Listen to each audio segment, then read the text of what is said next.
ಜಗಳ ಹೊತ್ತಲ್ಲೇ ವಿದೇಶಿ ಟೂರ್ ಯಾಕೆ? ವೈಯಕ್ತಿಕ ಪ್ರವಾಸ ಇದ್ರೂ ಕುರ್ಚಿ ಆಸೆನೂ ಇರುತ್ತೆ.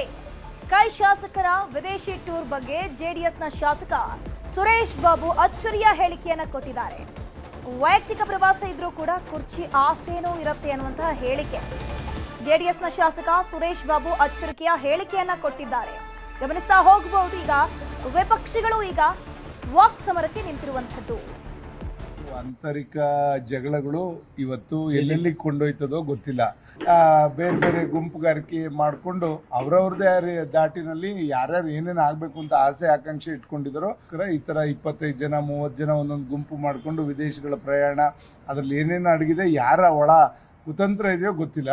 ಅದನ್ನ ಬೆಳಕಿಗೆ ಬರ್ತದೆ. ಇಷ್ಟರಲ್ಲೇ ಕುರ್ಚಿ ಕಿತ್ತಾಟ ಇದು ಇವ್ರ ಅಭಿವೃದ್ಧಿಗೆ ಗಮನ ಕೊಡದಲ್ಲೇ ಪ್ರತಿದಿನ ನಡೀತಾ ಇರೋದು 3-4 ತಿಂಗಳಿಂದ ನಾವೆಲ್ಲರೂ ಕೂಡ ನೋಡ್ತಾ ಇದ್ದೀವಿ. ಆ ನಿಟ್ಟಿನಲ್ಲಿ ಅದಕ್ಕೆ ಪೂರಕವಾಗಿ ಇವರೆಲ್ಲರೂ ಕೂಡ ವಿದೇಶಿ ಪ್ರವಾಸ ಈ ಥರ ಮಾಡ್ತಾ ಇರ್ತಕ್ಕಂಥದ್ದು ಇವರಲ್ಲಿ ಇರ್ತಕ್ಕಂಥ ಅಸಮಾಧಾನಗಳು, ಅವರವರಲ್ಲೇ ಭಿನ್ನಾಭಿಪ್ರಾಯಗಳು ಎತ್ತಿ ತೋರಿಸ್ತಾ ಇದೆ. ಖಂಡಿತ ಇವರು ಮುಂದಿನ ದಿನಗಳಲ್ಲಿ ಬೀದಿಗೆ ಬರೋದ್ರಲ್ಲಿ ಸಂಶಯ ಇಲ್ಲ ಅಂತ ಹೇಳಿಕ್ ಬಯಸ್ತಾರೆ. ಈಗ ಒಂದೇನಾಗಿದೆ, ಈ ಸರ್ಕಾರದಲ್ಲಿ ನಾವು ಹೊಸದಾಗಿ ನೋಡ್ತಾ ಇರ್ತಕ್ಕಂಥದ್ದು ಏನಂದ್ರೆ, ನೀವು ಹಿಂದೆ ಮಾಡಿರ್ಲಿಲ್ವಾ, ಇದೊಂದು ಕಾರಣ. ಯಾವಾಗಲೂ ಕೂಡ ಇಷ್ಟು ಅಧೋಗತಿಗೆ ನಮ್ಮ ರಾಜ್ಯ ಹೋಗಿರ್ಲಿಲ್ಲ. ವಿಧಾನಸೌಧ ನೋಡಿದ್ರೆ ನಮಗೆ ಬಿಕೋ ಅನ್ಸ್ತದೆ. ಮಂತ್ರಿಗಳು ಬರಲ್ಲ, ಮತ್ತು ಜನನೂ ಕೂಡ ಇಲ್ಲೇನು ಕೆಲಸ ಆಗಲ್ಲ ಅಂತ ಜನಗಳು ಬರಲ್ಲ. ಕಾಂಗ್ರೆಸ್ನಲ್ಲಿ ಮುಗಿಯದ ಕುರ್ಚಿ ಬಿಕ್ಕಟ್ಟು. ಸೋನಿಯಾ ಗಾಂಧಿ ಬದಲು ಪ್ರಿಯಾಂಕಾ ಗಾಂಧಿ ಜೊತೆಗೆ ಡಿಕೆ ಶಿವಕುಮಾರ್ ಚರ್ಚೆ ನಡೆಸಿದ್ದಾರೆ. ಪವರ್ ಶೇರಿಂಗ್ಗೆ ಡಿಸಿಎಂ ಡಿಕೆ ಶಿವಕುಮಾರ್ ಒತ್ತಾಯವನ್ನ ಮಾಡಿರುವಂತದ್ದು ಪ್ರಿಯಾಂಕಾ ಜೊತೆ. ಸೋನಿಯಾ ಗಾಂಧಿ ಮನೆಯಲ್ಲಿದ್ರು ಪ್ರಿಯಾಂಕಾ ಗಾಂಧಿಯವರು ನಿನ್ನೆ ಡಿಕೆಶಿ ಅವರನ್ನ ಭೇಟಿಯಾಗಿದ್ದಾರೆ. ಅಧಿಕಾರಕ್ಕಾಗಿ ಪ್ರಿಯಾಂಕಾ ಬಳಿ ಡಿಕೆಶಿ ಮನವಿಯನ್ನ ಮಾಡಿಕೊಂಡಿದ್ದಾರೆ. ರಾಹುಲ್ ಗಾಂಧಿ ಭೇಟಿಗೂ ಕೂಡ ಅವಕಾಶವನ್ನ ಡಿಕೆ ಶಿವಕುಮಾರ್ ಅವರು ಕೋರಿದ್ದಾರೆ. ಖರ್ಗೆ, ಕೆಸಿ ವೇಣುಗೋಪಾಲ್ ಜೊತೆಗೆ ಚರ್ಚೆ ಕೂಡ ಆಗಿದೆ. ಮಲ್ಲಿಕಾರ್ಜುನ ಖರ್ಗೆ ಹಾಗೆಯೇ ಕೆಸಿ ವೇಣುಗೋಪಾಲ್ ಬಳಿಯೂ ಕೂಡ ಅಧಿಕಾರಕ್ಕೆ ಡಿಮ್ಯಾಂಡ್ ಅನ್ನ ಮಾಡಿದ್ದಾರಂತೆ. ಕುತೂಹಲ ಮೂಡಿಸಿದೆ ಡಿಸಿಎಂ ಡಿಕೆ ಶಿವಕುಮಾರ್ ಅವರ ಈ ಒಂದು ನಡೆ.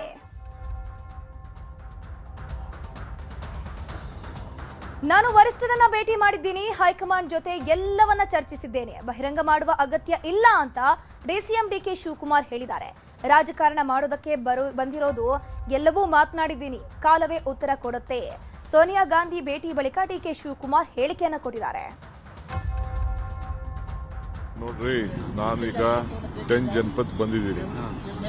ನಾನು ಒಳಗಡೆ ಏನ್ ಮಾತಾಡಿದೆ, ಯಾರ ಹತ್ರ ಮಾತಾಡಿದೆ ಅಂತ ನಾನೇನು ಡಿಸ್ಕ್ಲೋಸ್ ಮಾಡಬೇಕಾದಂತ ಅವಶ್ಯಕತೆ ಇಲ್ಲ. ಬೀದಿಯಲ್ಲಿ ನಿಂತ್ಕೊಂಡು ಅದೆಲ್ಲ ರಾಜಕಾರಣ ಮಾತಾಡೋಕೆ ದಾರಿ ಇಲ್ಲ.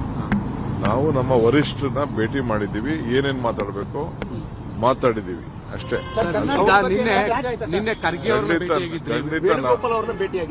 ಖಂಡಿತ ನಾನು ಬಂದ ಮೇಲೆ ಎಲ್ಲಾ ವಿಚಾರನೂ ತಿಳಿಸ್ಲೇಬೇಕಲ್ಲ, ಎಲ್ಲಾ ವಿಚಾರಗಳನ್ನ ಮಾತಾಡಿದ್ದೀನಿ, ಏನ್ ಬೇಕು ಮಾತಾಡಿದ್ದೀನಿ. ಅದನ್ನ ನಾನು ಪಬ್ಲಿಕ್ ಅಲ್ಲಿ ನಾನೆಲ್ಲ ಮಾತಾಡಕ್ಕೆಲ್ಲ ಆಗಲ್ಲ. ಬಂದ ಮೇಲೆ ಅವೆಲ್ಲ ನಾವು ನಾವೆಲ್ಲ ಏನು ಹೇಳಕ್ಕೆ ಅಂತ ನಾನು ಬಂದಿರೋದೇ ರಾಜಕಾರಣ ಮಾಡ್ಲಿಕ್ಕೆ. ಎಲ್ಲಾ ವಿಚಾರನ ಮಾತಾಡದೆ ಬರೀ ಸುಮ್ನೆ ಇಲ್ಲಿ ಬಂದು ಈ ಗಾಳಿ ಕುಡ್ಕೊಂಡು ಹೋಗಿ ಬಂದಿದೀವ ನಾವು. ಏನೇನ್ ಬೇಕೋ ನಾವು ಮಾತಾಡಿದೀವಿ. ಕಾಲ ಎಲ್ಲದಕ್ಕೂ ಉತ್ತರ ಕೊಡ್ತದೆ.